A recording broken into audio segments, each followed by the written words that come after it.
السلام علیکم۔ کراچی میں سیکیورٹی ہائی الرٹ، کوئٹہ دھماکے کے بعد نئے خطرات کا سامنا، شہری ہوشیار رہیں، ریلوے اسٹیشن پر احتیاط کریں، نیا الرٹ جاری کر دیا گیا۔ کیا آپ حالات حاضرہ سے آگاہی حاصل کرنا چاہتے ہیں؟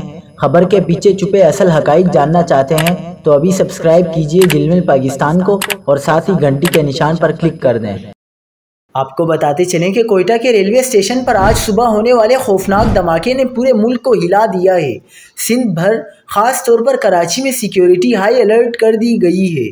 کراچی ڈویژن ریلوے کے تمام اہم اسٹیشنوں جیسے cantt city station, Drigh road, Landhi, Kotri, Hyderabad اور ٹنڈو آدم پر اضافی نفری تعینات کر دی گئی ہے۔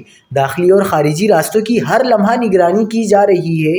ریلوے پولیس کے ایس پی جاوید خان کے مطابق تمام ٹرینیں اب بم ڈسپوزل اسکواڈ کی مکمل کلیئرنس کے بعد ہی روانہ ہوں گی۔ یہ اقدامات اس ہولناک دھماکے کے بعد کیے گئے ہیں جس میں 24 بے گناہ افراد اپنی جانیں گنوا چکے ہیں اور 40 سے زائد زخمی اسپتال میں زندگی اور موت کی کشمکش میں ہیں۔